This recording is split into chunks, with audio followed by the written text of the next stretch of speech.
as Forças de Defesa e Segurança, o CISI e o CERNIC, é que fizeram negociação com os terroristas para libertar as freiras. Significa que o próprio CISI conhece os bandidos.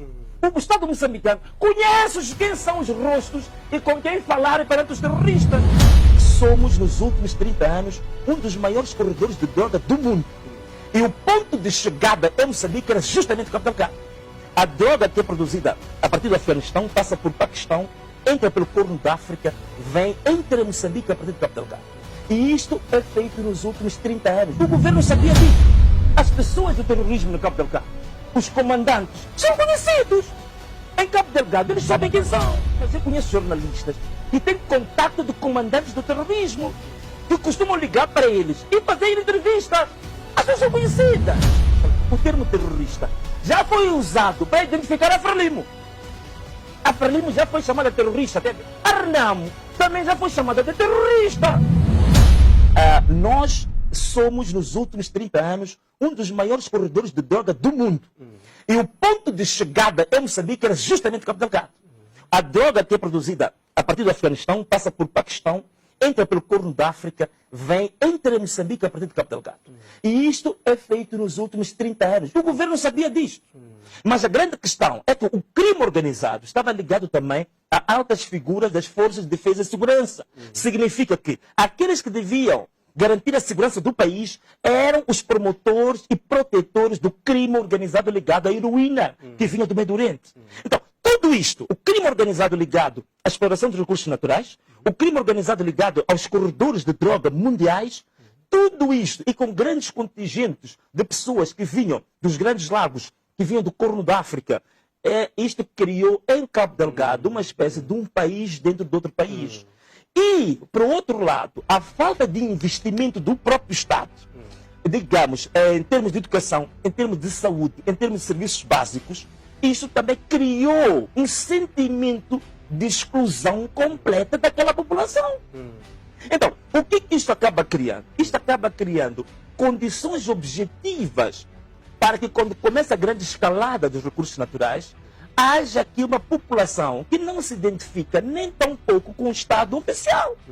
Esta população está mais inclinada a formar o seu próprio Estado do que se inserir no Estado oficial, sobretudo quando começa a questão da escalada dos recursos naturais.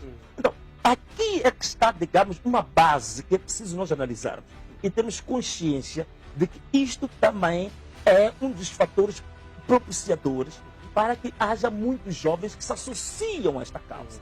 É por isso que, por exemplo, o Estado moçambicano tem problemas muito sérios em termos de serviços secretos. Por quê? Porque os serviços secretos de Cabo Delgado, boa parte das pessoas que foram recrutadas em Cabo Delgado para fazer parte dos serviços secretos, estão intimamente ligados com o próprio crime organizado, que é o negócio dos seus pais, o negócio dos seus avós. Esta economia paralela que se criou lá, os próprios serviços secretos também estão ligados a ela. As Forças de Defesa e Segurança também estão ligadas a ela. É por isso que é muito difícil a penetração em Cabo Delgado. Agora, deixa-me só falar de um aspecto. O que se fala muito do Al-Shabaab é que o Al-Shabaab, dizem que o Al-Shabaab vem do Quênia ou vem do Médio Oriente, por aí fora. O Al-Shabaab está em Cabo Delgado. Escuta bem, você que está aí em casa. Repara bem nisto. O Al-Shabaab está em Cabo Delgado desde a década de 90. O Al-Shabaab é uma seita que se instalou em Nangade. Atenção a isso, vocês são estudantes, para irem consultar. Em Nangade, em 1989. Só que era uma seita que, em certa medida, não fazia ataques. Mas eles tinham uma forma de islão, que era um islão paralelo ao islão que era reconhecido pela globalidade dos muçulmanos em Moçambique. E essa seita, por exemplo, tinha uma forma de vestir muito própria. E usavam até armas brancas. Já andavam com katanas e com facas, com um turbante e com umas roupas muito típicas que usavam, por exemplo, uma calça preta, que deixavam uma parte do pé fora, uma espécie de bermudas. E esta forma deles vestirem, andavam armados com armas brancas, que eram katanas e facas, e também eles não aceitavam o islão que era praticado em Moçambique. Porque boa parte destes tinham sido formados no Médio Oriente, tinham sido formados na Somália, no Quênia, num islão totalmente diferente. E eles, já em 1989, eles invadiam as mesquitas, atacavam os imãs, os sheiks, que já estavam lá, e eles queriam implementar a Sharia desde 1989. O Conselho Islâmico já tinha alertado as autoridades nacionais de que em 1989, na década de 90, estava-se a formar um grupo extremamente perigoso em Cabo Delgado, que queria implementar um Islão extremista. Eles tinham uma forma de Islão que tendia para um extremismo violento. Isso em 1989, 1990. O governo moçambicano tinha essas informações, nunca agiu. Começou a agir quando? A partir de 2015, 2014, sobretudo quando... Agora, você repara bem nisso que eu vou dizer, preste atenção. Quando começa a florescer o negócio dos rubis, sobretudo com a instalação da Ruby Mines, né? Um dos sócios é justamente o meu amigo Samito, né? Um dos sócios Chamito e Pachinoapa, que são pessoas da Frelimo, são grandes figuras da Frelimo que eram donos, são donos da empresa da Ruby Mines. Quando eles começam a querer quebrar uma economia criminosa que vinha há 30 anos, e eles começam a expulsar numa área de mais de 10 mil hectares, onde estavam garimpeiros do Congo, da Somália, do Quênia e até do Médio Oriente, que estavam lá. E eram centenas, eram milhares. A Ruby Mines começa, usa a força, a FIR, que é a Força de Intervenção Rápida, para os torturar, para os fuzilar, para os aniquilar. Isso em 2014, 2015. É uma economia criminosa, ilegal, de contrabando, que estava há 30 anos. E o governo sabia disso. Aqui que começam os problemas. É por isso que a partir de 2015, o Al-Shabaab, que estava desde 1990, que só usavam katanas e facas, mas não faziam mal a ninguém, em 2015 começam os primeiros treinamentos militares do Al-Shabaab. Nos quintais de Macomia, nos quintais da Mocimba da Praia, começa a formação militar em 2015. Formação militar do Al-Shabaab. E o governo soube disto, também não agiu. E de 2015 em 2017, eles estavam militarmente preparados. Em 2017 começa o primeiro ataque. E até hoje, a coisa foi encrudescendo. Bem, estou a contar isto para perceber um pouco o historial de como é que o Al-Shabaab, de que tanto se fala, se instalou em Cabo Delgado. E que condições propícias que foram criadas em Cabo Delgado para se instalar o Al-Shabaab.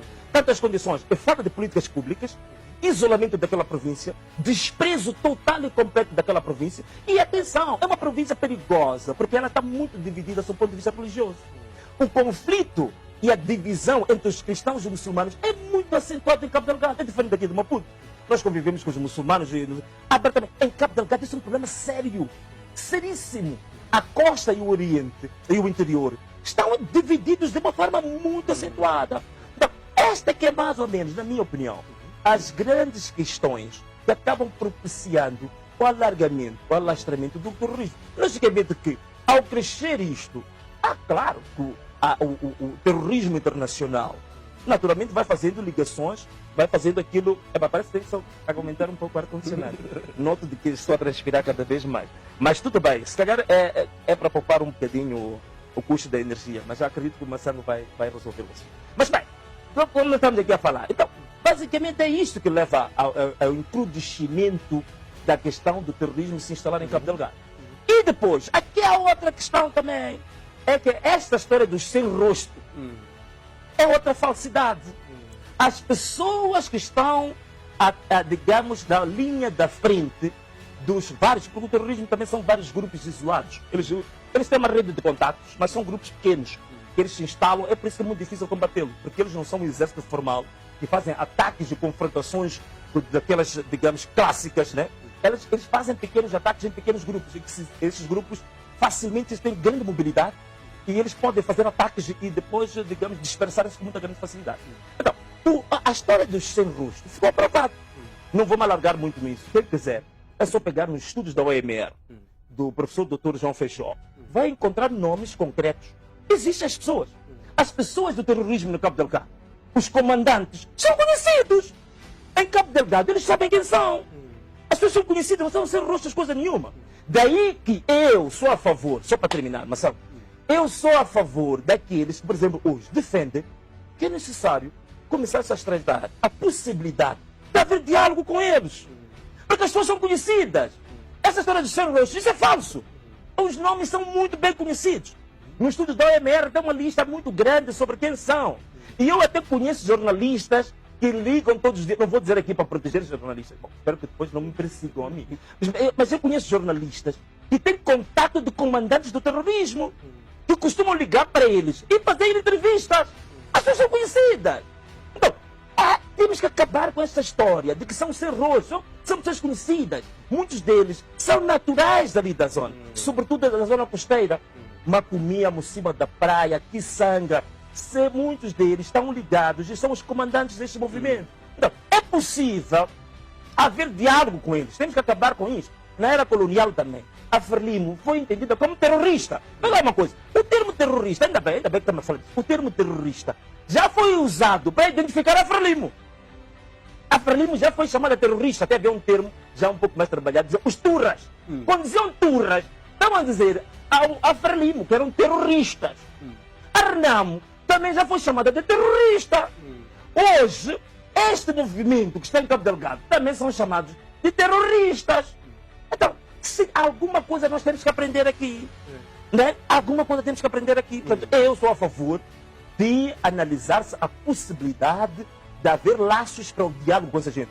Tanto mais que, Massambo, digo isto aqui porque quando as freiras brasileiras foram detidas, foram sequestradas, foi negociado o resgate delas. E a pergunta é, quem é que esteve na linha da frente das negociações para as freiras brasileiras serem soltas pelos terroristas? Foram os serviços de segurança de Moçambique. As forças de defesa e segurança, o CISI e o CERNIC, é que fizeram negociação com os terroristas para libertar as freiras. Significa que o próprio CISI conhece os bandidos. O Estado moçambicano conhece quem são os rostos e com quem falarem perante os terroristas.